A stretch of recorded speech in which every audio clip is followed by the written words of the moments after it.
Halo, perkenalkan, nama saya Pematang Apip, saya dari semester 4. Pada hari ini saya akan mempresentasikan tugas saya tentang anti korupsi bagi dari negara lain. Baiklah, kita mulai. Apa itu korupsi? Korupsi adalah tindakan penyalahgunaan kekuatan yang dilakukan oleh individu baik dalam sektor publik maupun swasta untuk memperoleh keuntungan pribadi secara ilegal atau tidak sah. Korupsi melibatkan pemerasan, suap, penyuap-penyuapan, pencucian uang, nepotisme, penyalahgunaan dana, dan berbagai tindakan yang tidak etis lainnya yang merugikan kepentingan umum. Tujuan Tujuan dari outline ini untuk memberikan kerangka dasar atau panduan dalam menyusun tulisan atau presentasi yang tentang belajar dari negara lain dalam masalah anti korupsi. Ada 3 negara yang akan saya presentasikan yang memiliki tingkat korupsi yang rendah. Pertama ada Singapura. Mengapa saya mengambil Singapura? Ini alasannya. 1. Menerapkan hukum yang tegas terhadap koruptor. Singapura memiliki undang-undang yang kuat dan melakukan hukuman yang berat terhadap pelaku korupsi. Ini menciptakan efek jerah dan memberikan sinyal yang kuat bahwa tindakan korupsi tidak akan ditoleransi. 2.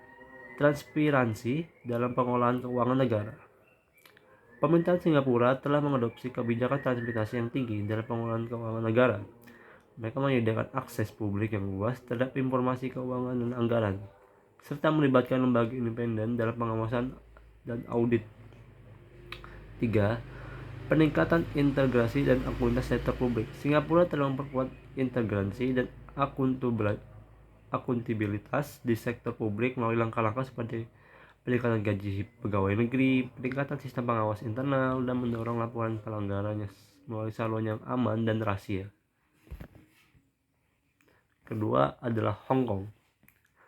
Hong Kong, pendekatan sistematis dalam pencegahan korupsi. Hong Kong mengadopsi pendekatan yang sistematis dalam pencegahan korupsi. Mereka memiliki Komisi Independen Anti Korupsi (ICAC) yang berfungsi untuk menyelidiki, menuntut, dan mencegah korupsi. IAAC juga bekerja dengan lembaga pemerintah, sektor swasta, dan masyarakat dalam upaya pencegahan korupsi. Kedua, menggabungkan upaya pencegahan korupsi dan penyidikan. Hong Kong menyadari pentingnya penyidikan dalam pencegahan korupsi. Mereka mengintegrasi nilai-nilai anti korupsi dalam kurikulum sekolah dan melakukan kampanye publik untuk meningkatkan kesadaran tentang bahaya korupsi dan pentingnya integrasi. Ketiga, partisipasi aktif dalam pemantauan dan pengawasan. Hong Kong mendorong partisipasi aktif masyarakat dalam pemantauan dan pengawasan terhadap tindakan pemerintah. Masyarakat diberi kesempatan untuk melaporkan dugaan korupsi dan berperan dalam menjaga akuntabilitas pemerintah. Yang keempat, yang ketiga adalah Norwegia. 1. Transparansi dan akses dan informasi publik. Norwegia mempromosikan transparansi dengan memberikan akses yang luas terhadap informasi publik. Hal ini memungkinkan masyarakat dan lembaga independen untuk membantu dan mengawasi tindakan pemerintah. Kedua, penguatan lembaga anti korupsi. Norwegia memiliki komisi anti korupsi yang kuat dan independen. Lembaga ini bertanggung jawab untuk menyelidiki, mengungkap, dan menindaki tindakan korupsi. Mereka juga berperan dan edukasi kepada publik tentang pencegahan korupsi. Ketiga, sistem hukum yang kuat dan efektif. Norwegia memiliki sistem hukum yang efektif dalam menangani kasus-kasus korupsi. Pengadilan dan independen dan transparan memainkan peran penting dalam penegakan hukum terhadap koruptor. Baru selanjutnya implikasi dan rekomendasi untuk Indonesia. Yang pertama adalah menguatkan lembaga anti korupsi dan independennya.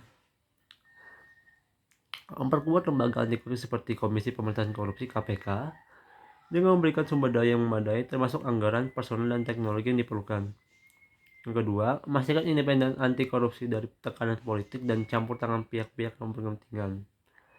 Ketiga, meningkatkan kerjasama antara lembaga anti korupsi dengan instansi seperti kepolisian, jaksa, peradilan untuk mempercepat penanganan kasus korupsi. Kedua, meningkatkan transparansi dan akuntabilitas dalam pengelolaan keuangan negara. Menerapkan sistem yang lebih terbuka dan transparan dalam pengelolaan keuangan negara termasuk proses penganggaran, pengadaan barang dan jasa, serta penggunaan dana publik. Kedua, memperkuat mekanisme pengawasan dan audit independen dan memastikan akuntabilitas dan pencegahan penyelenggaraan dana negara. Yang ketiga, mendorong partisipasi publik dalam pengawasan dan pemantauan pengelolaan keuangan negara melalui melibatkan masyarakat, media, dan organisasi sipil.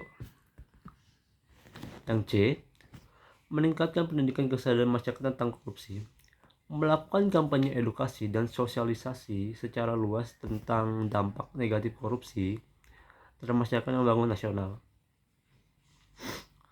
Memasukkan pendidikan tentang inteligensi, anti korupsi, dan tata kelola yang baik ke dalam kurikulum pendidikan formal.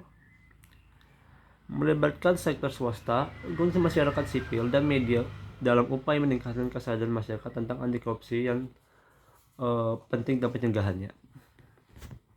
Selanjutnya, D. Menggabungkan upaya pencegahan korupsi dengan penegakan hukum yang efektif. Memastikan pencegahan umum yang tegas dan adil terhadap pelaku korupsi melalui proses integrasi profesionalitas, pengadilan yang transparan, dan hukum yang sesuai dengan tingkat kejahatan. Yang kedua, meningkatkan kerjasama lembaga menegakkan hukum seperti kepolisian, jaksa, peradilan yang menangani kasus korupsi dan mempercepat proses hukuman. Ketiga, memberikan perlindungan yang memadai bagi para whistleblower yang melaporkan tindakan korupsi. Ini maksudnya yang melaporkan, ya. Termasuk perlindungan identitas dan penghargaan bagi informasi yang berguna. Kedua, maksudnya yang E, mengadopsi praktek terbaik dari negara-negara yang sukses dalam pencegahan korupsi. Mempelajari dan mengadopsi praktek terbaik dari negara seperti Singapura, Norway, dan Hong Kong dalam pencegahan korupsi termasuk kebijakan undang-undang dan sistem yang telah terbukti efektif.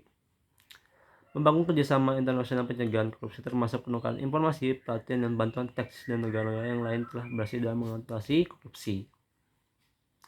Kesimpulan, pencegahan korupsi memiliki signifikan besar telah membangun negara yang adil, transparan, dan keadilan negara seperti Singapura, Norwegia, dan Hong Kong telah berhasil dalam pencegahan korupsi berbagai strategi dan pendekatan yang efektif.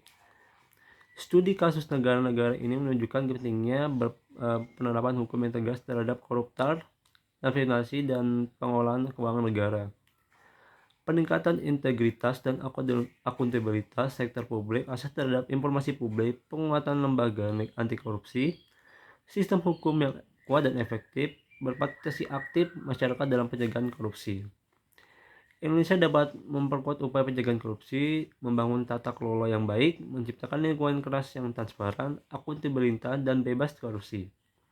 Hal ini berdampak positif pada pertumbuhan ekonomi, pelayanan publik yang baik, kepercayaan masyarakat, serta terwujudnya keadilan sosial.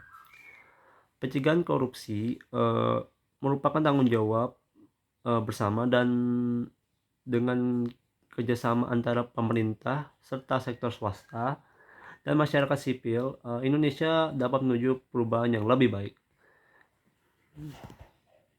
Sekian dari materi saya, kurang lebihnya saya mohon maaf.